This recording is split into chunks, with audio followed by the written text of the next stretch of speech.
Happy Tuesday, June 16th. Welcome back to another exciting edition of Rate Desk. I'm your host, Michael Thomas, here to talk about multifamily, interest rates, and other news. Folks, it's good to be back from my week in Miami vacation.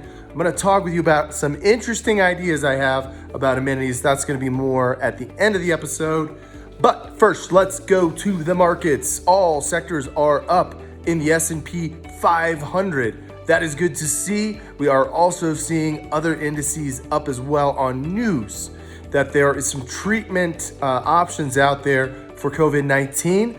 And as we've talked about before in previous episodes, stocks tend to rally around positive news in that space, and for good reason. Going over to crude oil futures, not too far off from last week where we were looking at 37, just sort of the high $37 a barrel range on the crude oil futures there.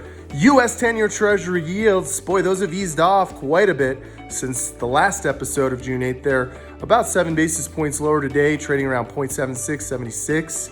That is lower and has actually led to some lower interest rates on the multifamily front. First, jumping over to 223F 35-year fixed today, looking at 248. That is 2.48 fixed for 35 years. Going over to the 221 D4, that rate is 3.13, and that is fixed for 40 years, non-recourse. Going over to the agency desk, we are seeing the Fannie Mae at 2.83 on the 10-year. Again, depending on leverage, remember that's very important, exception-based pricing. And also on the Freddie Mac desk, we are a little bit lower, around 3.17 on the 10-year money in that product that we have. Now, what I want to speak with you about today are a couple of different things. The first one, and the one that really occurred to me in the rental I was staying at, was a condo development,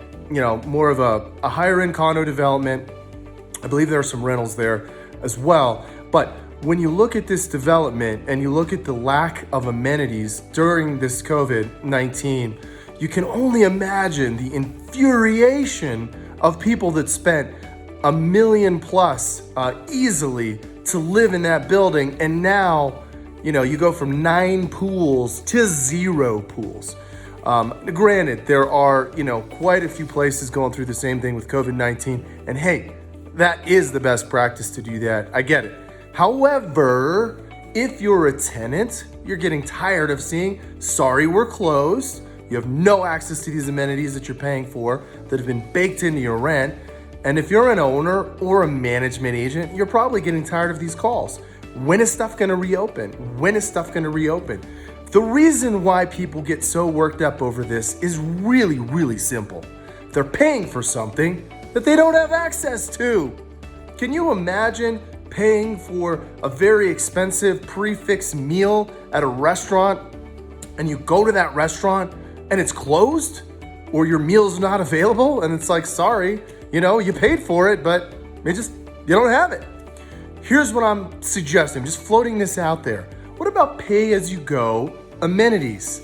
Most apartment developments today have these fob keys, the Class A developments where you're, swiping it to get into basically anywhere, including the amenities. How about just charging a small amount per usage of the amenity? That way someone is being charged, the tenant's being charged for the usage, which is the wear and the tear.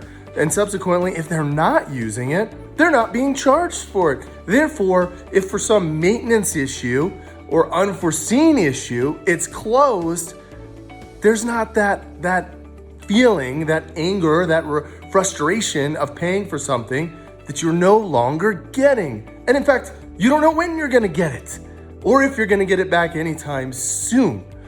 Now, I could see a developer or an owner saying, yes, but that is going to be a problem because I don't think enough people use the amenities. That might be true, but isn't that an opportunity to rethink your amenities? Hello, people aren't using them. Maybe could you build stuff that people will use? I don't know. It's just a thought.